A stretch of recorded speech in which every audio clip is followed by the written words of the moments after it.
Selamat datang pada media pembelajaran biologi untuk kelas 10 MIPA semester 2 SMA Negeri 1 Pekalongan. Kali ini kita akan mempelajari materi Kingdom Plantae, khususnya materi Gymnospermae. Tujuan dan materi yang akan kita pelajari adalah meliputi pengertian, ciri-ciri Gymnospermae, struktur Gymnospermae, reproduksi Gymnospermae, klasifikasi Gymnospermae, dan peranan Gymnospermae. Pengertian Gymnospermae. Gymnospermae adalah tumbuhan yang memiliki biji terbuka. Gymnospermae merupakan subdivisio dari divisio Spermatophyta. Gymnospermae berasal dari bahasa Yunani, yaitu gymnos yang berarti telanjang dan sperm yang berarti biji. Tumbuhan berbiji terbuka merupakan kelompok tumbuhan berbiji yang bijinya tidak terlindungi dalam bakal buah atau ovarium. Ciri-ciri Gymnospermae. Yang pertama adalah bakal biji tidak terlindungi oleh daun buah. 2. Pada umumnya perdu atau pohon, tidak ada yang berupa herba. Batang dan akar berkambium sehingga dapat tumbuh membesar. Akar dan batang tersebut selalu mengadakan pertumbuhan menebal sekunder. Berkas pembuluh pengangkutan kolateral terbuka. Xilem pada Gymnospermae hanya terdiri atas trakeid saja, sedangkan floemnya tanpa sel-sel pengiring. 6. Mempunyai akar, batang, dan daun sejati. 7. Bentuk perakaran tunggang. 8. Daun sempit, tebal, dan kaku. 9. Tulang daun tidak beraneka ragam. 10. Tidak memiliki bunga sejati. 11. Alat kelamin terpisah. Serbuk sari terdapat pada Strobilus jantan dan sel telur terdapat pada Strobilus betina. Struktur Gymnospermae. Tumbuhan berbiji terbuka memiliki pigmen hijau atau klorofil yang penting untuk fotosintesis, yaitu suatu proses dasar pembuatan makanan pada tumbuhan. Gymnospermae memiliki batang yang tegak lurus dan bercabang-cabang. Daunnya jarang yang berdaun lebar, jarang yang bersifat majemuk, dan sistem pertulangan daunnya tidak banyak ragamnya. Hal ini sangat berbeda dengan karakteristik daun yang terdapat pada Angiospermae, yang sistem pertulangannya beraneka ragam.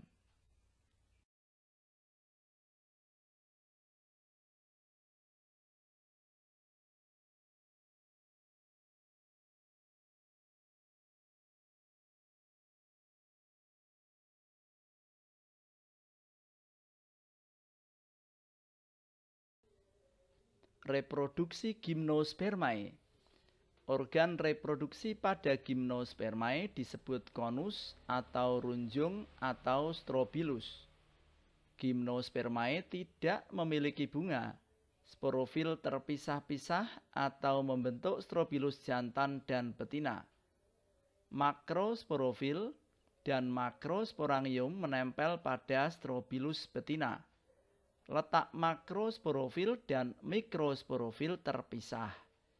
Sel kelamin jantan berupa spermatozoid. Di dalam strobilus jantan terdapat ruang-ruang spora atau mikrosporangia.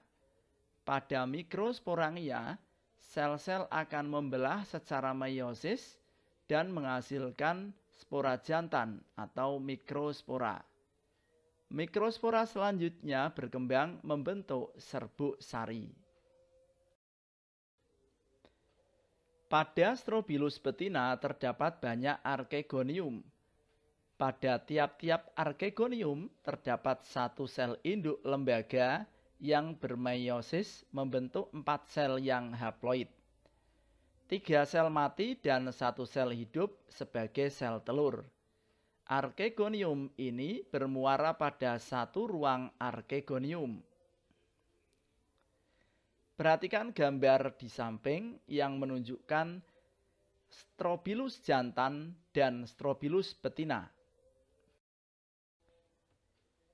Gametofit jantan umumnya bersifat haustorial, yaitu menyerap makanan dari ovulum ketika tumbuh. Bulu serbuk sari tersebut tumbuh dan menetap di dalam nucellus selama berbulan-bulan sebelum menuju gametofit betina. Setelah sampai di mulut gametofit betina, bulu serbuk melepaskan sel sperma yang berflagel banyak. Sperma tersebut kemudian menuju ke archegonium dan membuahi telur.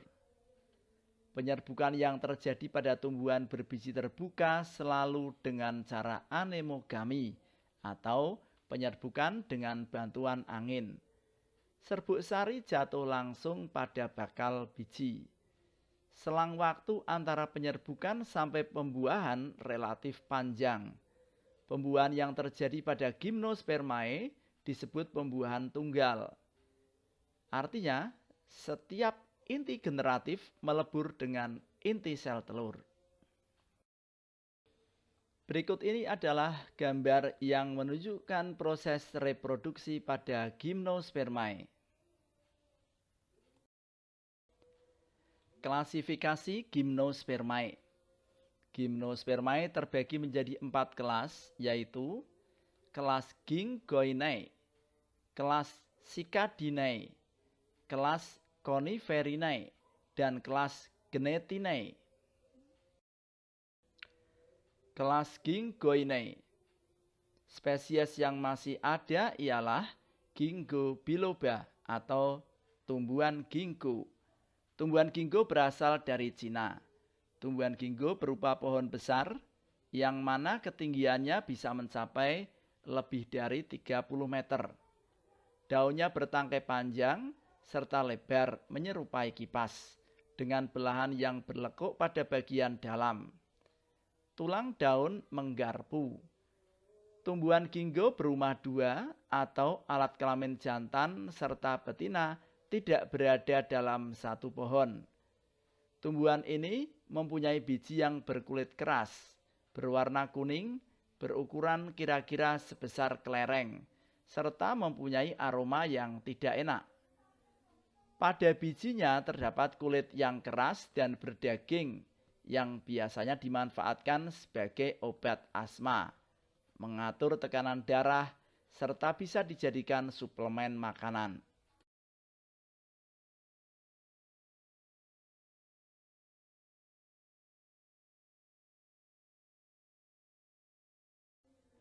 Kelas Cicadinae. Tumbuhan Cicadinae memiliki penampakan yang mirip dengan tumbuhan palem. Hanya saja mereka memiliki alat reproduksi yang berbentuk strobilus dan berbiji terbuka. Cicadinae dapat tumbuh dan mudah ditemukan di Amerika Selatan, Australia, Jepang, Cina, Madagaskar, India, dan Indonesia. Cicadinae dapat tumbuh dalam bentuk pohon atau semak dengan pertumbuhan yang lambat dan sering menggugurkan daunnya. Jika dilihat dari letaknya, betina pada jenis Cicadinae terdapat di atas batang pohon. Tumbuhan ini memiliki jenis tumbuhan yang dioecious, artinya organ reproduksi antara betina dan jantan terpisah dalam satu individu. Cicadinae memiliki karakteristik lain seperti memiliki pembuluh dan biasa disebut daun bersisik. Contoh dari kelas ini adalah Cycas rumpii yang dikenal sebagai Pakis haji dan Zamia spesies.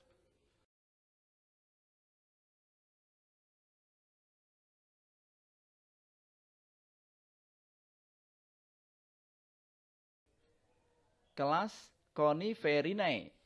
Tumbuhan konifer merupakan tumbuhan yang memiliki alat reproduksi terpisah antara jantan dan betina. Tumbuhan ini memiliki daun berjarum sehingga sering disebut pohon jarum. Beberapa tumbuhan konifer biasa berbentuk pohon dan ada sebagian yang berdu. Tanaman konifer ini memiliki perkembangbiakan dengan strobilus dan berumah satu. Pada bagian strobilus jantan memiliki ukuran yang lebih kecil dibanding betina. Kemudian, bentuk strobilus jantan memiliki sisik penghasil serbuk sari yang kecil, sedangkan pada strobilus betina memiliki sisik yang lebih besar, agak berkayu, sehingga lebih banyak sisik. Tanaman konifer bisa tumbuh dalam kondisi iklim tropis pada daerah dengan ketinggian yang cukup tinggi atau pada daerah yang dingin dan beriklim sedang. Contoh spesies tumbuhan konifer adalah Pinus atau Pinus merkusii, cemara atau Araucaria kuninghami, dan damar atau Agathis alba.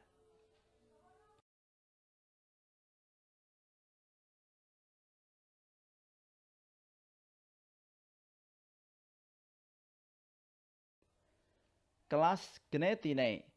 Gnetinae mempunyai strobilus jantan yang tersusun secara majemuk. Daunnya berhadapan. Seluruh pembuluh ada pada kayu sekunder.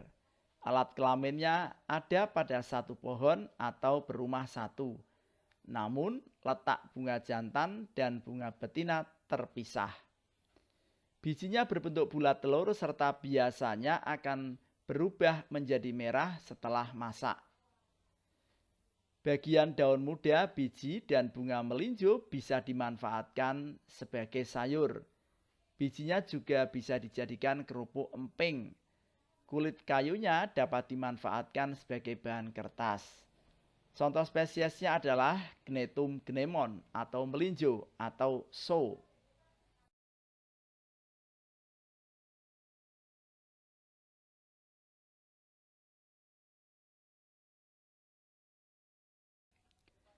Berikut ini adalah macam-macam spesies pada Gymnospermae.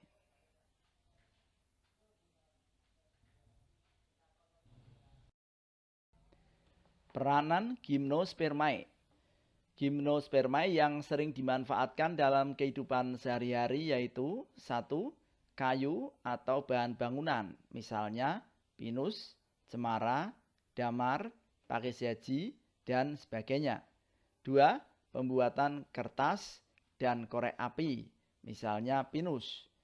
3. Bahan bakar atau minyak, misalnya getah pinus. 4. Media pertumbuhan anggrek, misalnya pakis yaji. 5. Pembuatan bahan cat dan pernis, misalnya pinus dan damar. 6. Aromaterapi, misalnya pinus dan damar.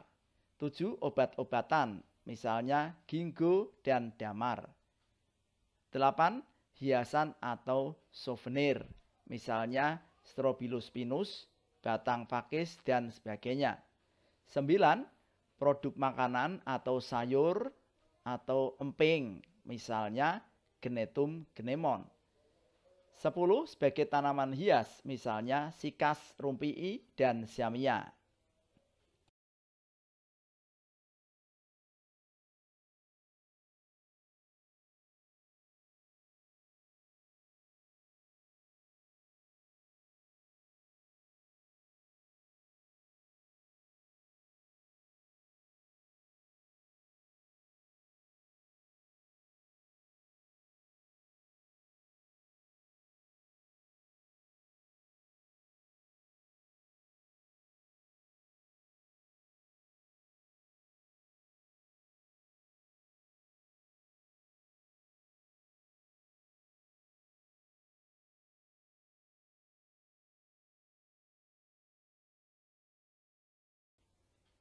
Demikian media pembelajaran ini.